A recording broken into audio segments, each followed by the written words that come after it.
This Sunday begins a new church year. So while we think of the calendar year, of course, starting on January 1st, the church year begins 4 Sundays before Christmas Day, 4 Sundays before the 25th, and this year on the calendar, that falls on December 3rd. So we're starting a new year, a new cycle, and the liturgical year is structured in a way that it sort of follows Christ's life here on earth. And so this idea of anticipation, looking forward to the coming Christ, that the messianic prophecies had begun well into, about 1,000 years before his birth, and all of these rich readings from Isaiah and even from Baruch and some of these other great prophets in the First Testament, all looking for, hungering for a day of salvation that would come. And there was a very short time when you think about how long Christianity's been around. There was, in relative terms, a very short time in this country when Advent was a penitential season. And we would drape the altar with purple, just like in Lent, and we would use penitential rites.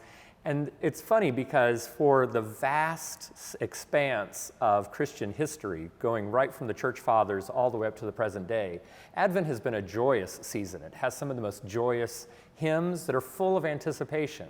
And it's not absent that it's sort of the church's answer to the idea of children who can see the gifts under the Christmas tree and waiting with eager anticipation for Christmas Day when they get to unwrap all the gifts. That's really what Advent is all about. It's about that feeling of excitement and what is going to happen, that anticipation of knowing that something great is happening, knowing that God has provided for us and is preparing wonderful things for our lives.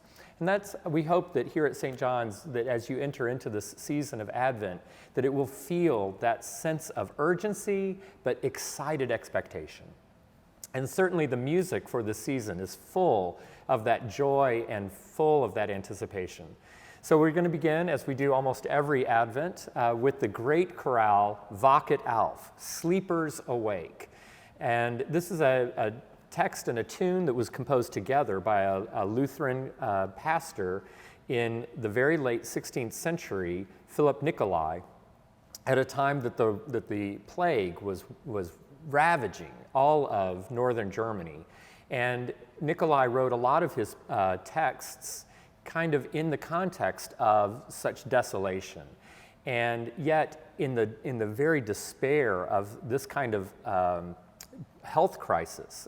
It's told that Nicolai lived in the apartment adjacent to the church that he served, and his bedroom window overlooked the churchyard, and they were burying up to 30 people a day during the time that he wrote this hymn that were dying of the plague. And yet, out of that despair, he writes these very hopeful words, "Sleepers awake, a voice astounds us. The shout of rampart guards surrounds us. Awake, Jerusalem, arise." All of that calling to mind Christ's parables about the bridegroom coming and the bridesmaids with their candles lit.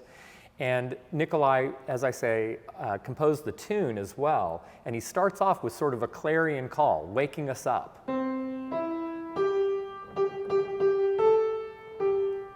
And at the beginning of the service, the opening voluntary will be the very beloved organ piece where Bach sets this melody, and he uses that same kind of heralding figure, but matches it with a kind of a violin dancing tune, as if they are on their way to the wedding feast dancing.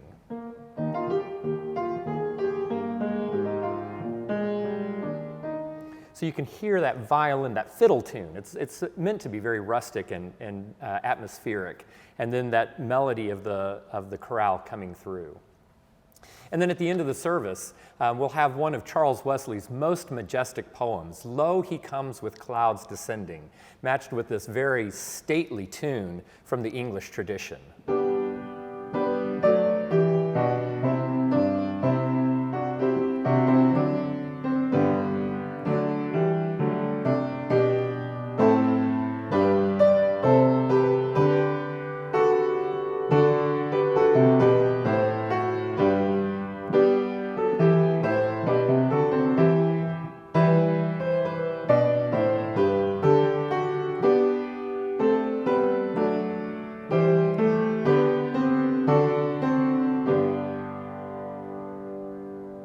So we hope that you will join us as we begin our new liturgical year and as we join together with anticipation, ready to welcome the Savior's birth.